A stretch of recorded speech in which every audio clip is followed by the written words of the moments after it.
അച്ഛനെ എല്ലാവരും പറ്റുന്ന രീതിക്ക് സഹായിക്കണം. ഞങ്ങൾക്ക് സാമ്പത്തികമായിട്ടൊന്നുമില്ല. അസ്സലാമു അലൈക്കും. ഷമീർ തിരൂരാണേ. പ്രിയപ്പെട്ടവരെ, ഞാനിപ്പോൾ ഈ നാട്ടിൽ നിൽക്കുമ്പോൾ ഏറെ അഭിമാനത്തോടെ ഞാൻ നിൽക്കണത്. കാരണം എന്താണെന്നറിയോ? ഒരു മനുഷ്യന് വേണ്ടിയിട്ട് എന്നെ ഈ നാട്ടിൽ നിന്ന് വിളിച്ചത് 15ഓളം ആളുകളാ. ഒന്ന് വരുമോ, ഒരു വീഡിയോ ചെയ്യോ? അപ്പോൾ ഞാൻ പറഞ്ഞു ഇങ്ങനെ യുദ്ധങ്ങളും കാര്യങ്ങളൊക്കെ നടക്കുകയല്ലേ, ഫണ്ട് വരൂല എന്ന് പറഞ്ഞു. അപ്പോൾ പറഞ്ഞു ഞങ്ങളെ പ്രിയപ്പെട്ടവനാക്കി എടുക്കുന്നത്. ജാതി മത ഭേദമന്യേ ഈ നാട്ടുകാർ മുഴുവൻ കൂടിയത് ആർക്ക് വേണ്ടിയിട്ടാണെന്നറിയോ? പാലക്കാട് ജില്ലയിലെ കരിമ്പുഴ പഞ്ചായത്തിൽ കുന്നത്തുനാട് 17-ാം വാർഡിൽ താമസിക്കുന്ന രാജകുമാരന് വേണ്ടിയിട്ടാ. ഈ രാജകുമാരനൊരു പേരും കൂടി ഉണ്ട്, പളുങ്ക് രാജൻ. അത് ഈ നാട്ടുകാരെ ഓമനിച്ചിട്ട പേരാട്ടോ. പ്രിയപ്പെട്ടവരെ, അന്നന്നത്തെ ജീവിതത്തിന് വേണ്ടിയിട്ട് ഭാര്യയും ഭർത്താവും ജോലിക്ക് പോവാ. ഒരു ദിവസം ജോലി ചെയ്തിട്ടില്ലെങ്കിൽ ആ കുടുംബം പട്ടിണിയാ. ഇതൊരു ഗ്രാമമാണ്. ഈ ഗ്രാമത്തിൽ നിന്ന് 8 ലക്ഷം രൂപ ഒരു വീഡിയോ ചെയ്യാതെ അവർ പിരിച്ചു. ഇന്ന് ഹോസ്പിറ്റലിൽ ബില്ല് അടച്ചിട്ടുണ്ട്. ഇനിയും 20 ലക്ഷം 25 ലക്ഷം രൂപയോളം വേണമെന്നാ പറയണേ. ഒരു നിവർത്തിയും ഇല്ലാത്തോണ്ടാ. ഞങ്ങൾക്കറിയാം പ്രവാസികൾ വളരെ പ്രയാസത്തിലാണ്. ഇപ്പോൾ യുദ്ധങ്ങളും കാര്യങ്ങളൊക്കെ നടന്നുകൊണ്ടിരിക്കുക. ഒരു നിവർത്തിയും ഇല്ലാത്തോണ്ടാ പ്രിയപ്പെട്ടവരെ ഈ നാടും നാട്ടുകാരൊക്കെ നമ്മുടെ മുന്നിൽ വന്നിട്ടുള്ളത്. നിങ്ങളോട് യാചിക്കുകയാണ്. ഇനി ഇവിടുന്ന് ഒരു മാർഗം ഇല്ലാത്തോണ്ടാ. നിങ്ങളൊന്ന് സഹായിക്കുമോ ഈ കുടുംബത്തിനെ?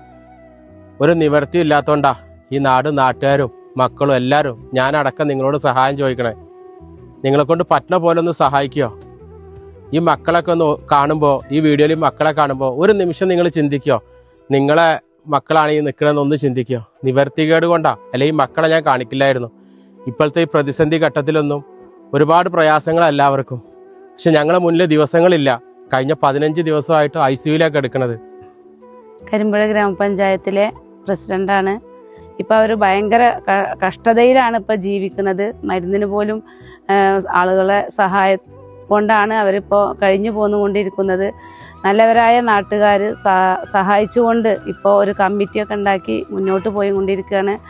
അവരുടെ ചെലവിനും അതുപോലെ തന്നെ അവരുടെ ചികിത്സക്കും ഭാരിച്ച ചെലവ് വരുന്നതാണ്. 25 ലക്ഷം രൂപ ചെലവ് വരുന്ന ഒരു ചികിത്സയിലാണ് അവരിപ്പോൾ അമൃത ഹോസ്പിറ്റലിലുള്ളത്.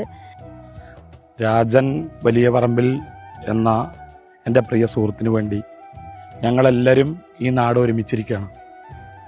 കുന്നക്കാട് മഹലിൻ്റെ പ്രസിഡന്റ് എന്ന നിലക്കും ഞങ്ങളാൽ കഴിയുന്നൊരു സഹായം ഒക്കെ കൊടുത്തിട്ടുണ്ട്. കരിമ്പുഴ ഗ്രാമപഞ്ചായത്തിലെ 17-ാം വാർഡ് മെമ്പറാണ്. എൻ്റെ പേര് പാർവതി CC. ഞാനൊരു ആശാ വർക്കർ കൂടിയാണ്. എൻ്റെ പരിധിയിൽപ്പെട്ട ഒരു കുടുംബമാണ് രാജൻ്റേത്. അവർ 20-ാം തീയതി കുഴഞ്ഞു വീഴുകയും നാട്ടുകാരുടെ സഹായത്താൽ മാങ്ങോട് മെഡിക്കൽ കോളേജിലെത്തി അവിടെ നിന്ന് EMS ഹോസ്പിറ്റലിൽ എത്തിക്കുകയും അവിടെ നിന്ന് കൂടുതൽ ഗുരുതരാവസ്ഥ കണ്ടതിനോടനുബന്ധിച്ച് അവിടുത്തെ ഡോക്ടർമാർ അമൃത ഹോസ്പിറ്റലിലേക്ക് റെഫർ ചെയ്യുകയുണ്ടായി. നാട്ടുകാരിട്ട ചിരിച്ചു കളിച്ചുകൊണ്ട് നമ്മൾ ജോലി ചെയ്യുന്ന രാജൻ, ആ രാജൻ കഴിഞ്ഞ ദിവസം ഇതേപോലെ കുഴഞ്ഞു വീണതോടുകൂടി ആശുപത്രിയിലായതോടുകൂടി നാടിൻ്റെയും അവരുടെ വീടിൻ്റെയും വലിയ കണ്ണീരായിട്ട് മാറിയിരിക്കുക. ഈ നാട്ടിലുള്ള എല്ലാ ജനങ്ങളും ഒത്തൊരുമിച്ച് പ്രവർത്തിക്കുന്നതോടൊപ്പം എല്ലാവരും അതിനു വേണ്ടിയിട്ട് അവൻ്റെ ജീവൻ നിലനിർത്താൻ, അവനെ ജീവനോടെ തിരിച്ചു കൊണ്ടുവരാൻ. നാളെ ഇത് നമുക്ക് ആർക്ക് വേണമെങ്കിലും സംഭവിക്കാം. സുഹൃത്തുക്കളെ, എൻ്റെ പേര് നന്ദകുമാർ. ഞാനൊരു റിട്ടയർഡ് അധ്യാപകനാണ്. നമ്മൾ നേരത്തെ ബഹുമാനപ്പെട്ട പ്രസിഡന്റ് പരാമർശിച്ച രാജകുമാരൻ്റെ ഒരു അയൽവാസിയാണ്. അയാളെ ICUയിൽ നിന്ന് മാറ്റിയിട്ടില്ല. 20-ാം തീയതിക്ക് ശേഷം 28-ാം തീയതി കഴിഞ്ഞ് നിന്നിപ്പോൾ 4-ാം തീയതി വരെ അയാൾ ICUയിൽ തന്നെയാണ്. ICUയിൽ നിന്ന് ഒരിക്കലും മാറ്റാൻ കഴിഞ്ഞിട്ടില്ല. ഒരു ദിവസം ICUവിൻ്റെ വാടകയും ചികിത്സാ ചെലവും എത്രയാണെന്ന് ഇന്നാട്ടിലെ മുഴുവൻ ജനങ്ങൾക്കും അറിയാവുന്നതാണ്.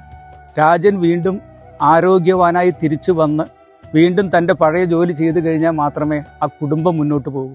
അല്ലെങ്കിൽ ഒരു കുടുംബം അസ്തമിക്കുകയാണ്. 2 കുട്ടികളുടെയും ആ സ്ത്രീയുടെയും ഭാവി ഇരുളടഞ്ഞതാവുകയാണ്.